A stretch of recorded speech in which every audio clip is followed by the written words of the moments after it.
Hello and welcome to our latest Cost of Living podcast. And this week we're just delighted to have, along with Hannah and I, we have Ed. So Ed, have you been using this cost of living data in your day-to-day work? Well, first of all, great to be here, Paul. I'm Ed. I head up our data science solutions team at CACI.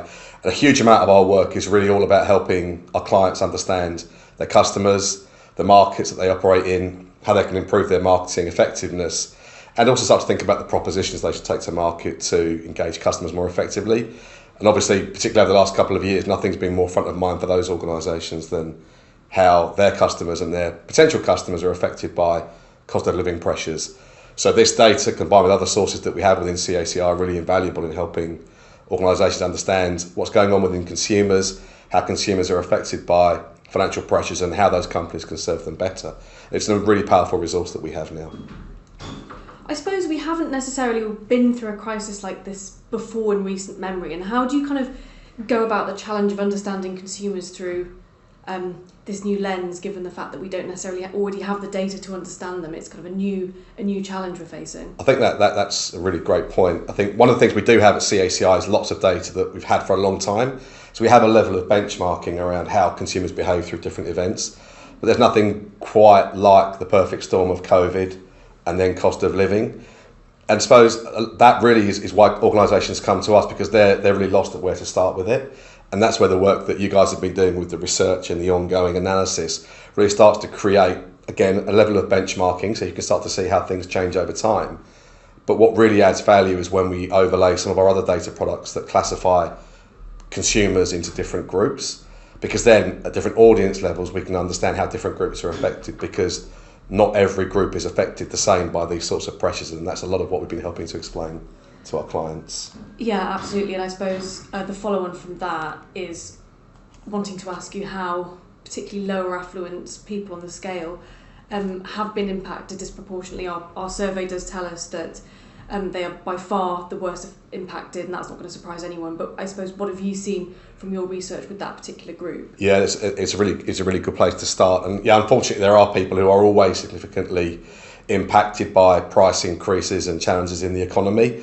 And that it goes without saying that they've been significantly affected further by the inflation and other challenges that we've seen in the last couple of years. We've done a lot of work with organisations of all shapes and sizes to help them understand what we would call vulnerable communities. There's no doubt that pressure has increased more than ever. What we've traditionally seen in the UK is a large but fairly stable group of consumers who are sadly always financially pressured for lots of different reasons, and even in kind of stronger economic times, that group will be vulnerable to financial circumstances. And we've got lots of different techniques and abilities to understand that group and help organisations look after them, particularly from the concept of vulnerability. There's lots of new regulations coming through that demand that organisations in many regulated sectors care for those people effectively. But there's a group just above that I think is particularly interesting, because it's a group that often gets ignored, and that's the group of people who are almost just getting by. In most normal times, they live maybe hand to mouth, week to week, and they're never vulnerable, but always just above it. And what we've seen is that the cost of living challenges have really pushed that group for the first time into that significantly challenged community. And it goes back to the previous point that because they've never really been challenged, organisations haven't focused on them. So an understanding of who they are has really been lacking. And that's something, again, that the CACI, with our breadth of data across the entire UK marketplace, we've been able to really help organisations understand and engage those people and help to support them, I suppose, through these challenging times. So in that sense, is it in a sort of regulatory support capacity with their vulnerability, or is it in a for more commercial capacity of trying to target your marketing to the ones who've got the money? It's a really good point. Again, I think there's two elements to that. So with the implementation of financial services regulations like Consumer Duty, we've seen similar things in the social housing market, similar regulations there. In utilities like energy and water, there is a absolute pressure and an expectation that organisations will make sure that people that are vulnerable aren't excluded from services, aren't cut off, aren't able to access basic need services like water and energy.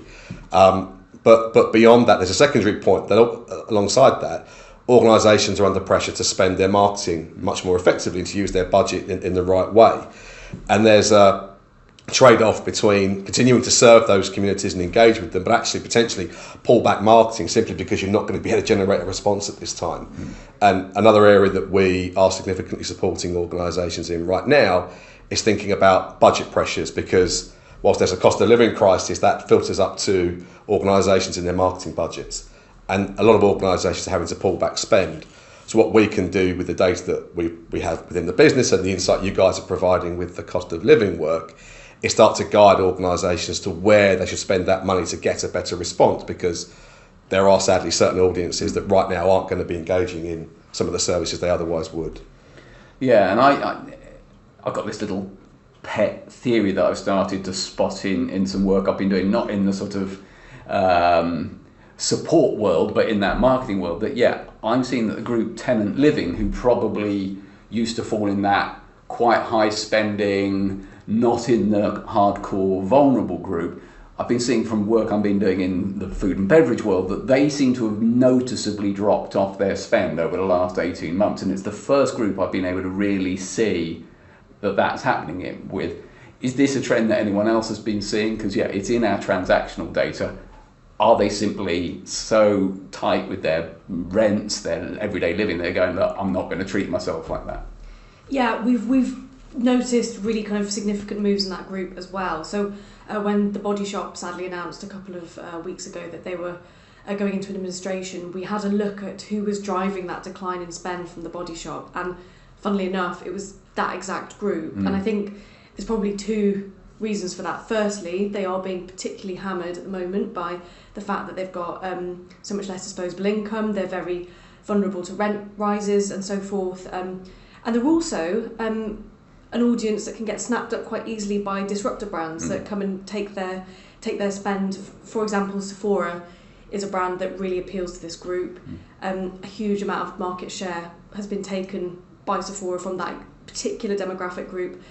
They were typically potentially spent at Body Shop before. So it's quite an interesting picture, but we're definitely seeing tenant living's spend going down across a lot of key brands. Yeah, and I think it is one of those ones that they are, although they're not super affluent, they are relatively young, like to spend a lot. Yeah, if there's a new exciting brand, they're going to go there because that money is particularly valuable to them at the moment as well. We've seen that in some of the work we've been doing. So the first point I'd say is that I think there's definitely a counterintuitiveness of the way in which our insight shows how people are behaving. So a group we talk about a lot within our Fresco segmentation is the rising metropolitans, which captures this group we're talking about here.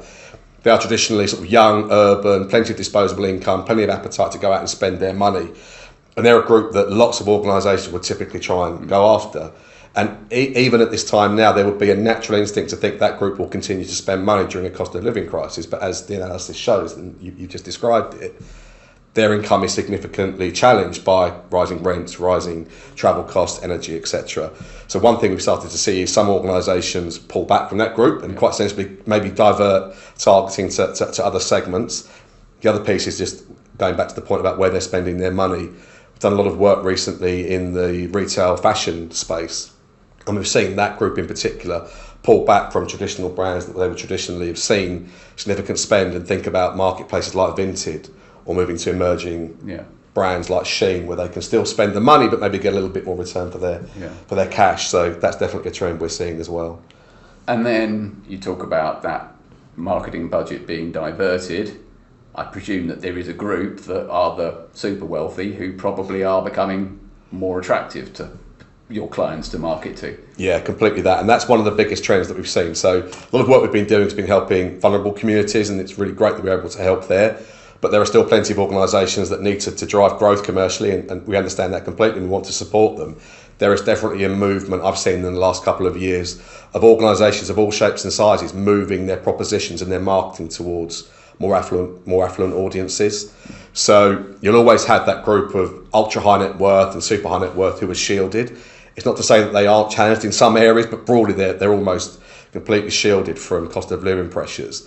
What we've seen is organisations in the financial services space, in luxury retail, but also in more day-to-day providers of services that we'd all recognise, start to deliver propositions and marketing activity targeted towards the more higher affluence levels of UK society. So concepts such as mass affluent, which is a large group of people who are pretty well paid. Doesn't mean they're not going to have pressure, but they've still got that little bit of disposable income left over.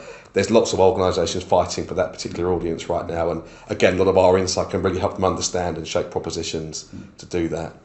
It's a really interesting one. We've been doing some analysis on almost wealth, liquid wealth versus economy drivers, and we've landed on this really kind of compelling stat, which was about 10% of the wealth of the country is owned by people under 35. However, about 40% of spend in physical locations come from that age group. So they punch well above their weight in terms of driving the day-to-day economy. And wealth doesn't always necessarily mean that they're spending as much as they should be, because so much of older people's wealth is sometimes illiquid. It's bound up in assets and property and all that kind of stuff. So I think it's really important not to ignore them just because they've got less wealth as a proportion of the population. We've definitely seen that as well. So one of the interesting things our data has helped many organisations start to understand is that, to think about is that this cost of living crisis won't last forever, and there will be a time when those rising metropolitans I just spoke about will be the wealthy professionals and the older affluent greys of the future. And quite sensibly, there are organisations that, with our help, are going after that group now to say, okay, this might not be the time for you to think about big investments or big spending, but we're still here for you in the future, and we're seeding and nurturing those groups so that when the time and the economy changes and they maybe got out of the current challenges, these are the brands that those people start to think about and will come back to, and there's definitely a trend around that as well. Could put you on the spot there and say, when do you think the cost of living is going to, the challenge is going to end? But I wouldn't do that. No. I don't like making predictions like that. No, and you are wise. So I know also, Hannah, you've been doing a load of work with our latest survey on cost of living. Any golden nuggets that you want to share from that? Yeah, so I think the most interesting things that came out of the survey were, again, this theme of polarisation and how, particularly between wealth and also between age groups, we're seeing that spread out in terms of how worried people are. So we've got less affluent people becoming increasingly worried about their finances, higher affluence people managing to weather those storms through various means, credit cards, relying on savings, all of those kinds of things. So we're really seeing the cycle kind of play itself through. On the age point, Gen Z is the most worried it's ever been. It was about 30% at the beginning of the cost of living crisis. Now about 70% of them are worried about their personal finances. And that plays into the group that we've been talking about earlier as well, just a different name for it. Yeah, exactly. Tenant living, a lot of them are going to be made up of that age group. And then on the converse side, boomers and older are making their way through the crisis and feeling better about their financial situation. So those are the really key things that are coming through in this wave. Okay, brilliant. And then just to finish off with you, Ed, what's the latest interesting insight that you've been seeing in any of your project work? I think that the overall summary, first of all, I'd give is that everything's on its head. There are plenty of groups that aren't behaving the way you might traditionally assume that they would, and our data can really help organisations understand that. A great example would be some work we've recently done with quite a prestigious leisure company that provides some really nice services to a traditionally affluent customer base. They were looking at ways in which they could start to offset some of their cost of living pressures through commodity price increases by putting some price rises across some of their subscriptions. Some analysis we did with them using the data that you guys have been providing showed actually some really interesting insights about the level of tolerance there was for price rises, even amongst really affluent customer groups. So you might make an assumption that the more affluent, the richer people in society wouldn't necessarily cancel a subscription based on a small increase in their premium. We showed there was actually quite a high risk of that, and we're able to give that particular organisation a more data and intelligent-led strategy to increase their prices and do so thinking about cost of living pressures. So nothing is as it used to be, and our data can really help organisations understand that and make sense of it. Okay, thank you so much. It's been really interesting to look at it from a different lens of the marketing side today, so thanks for joining us, Ed. Great. And next time we have Freddie Schlemek coming to join us, and he'll be talking much more in the world of economics.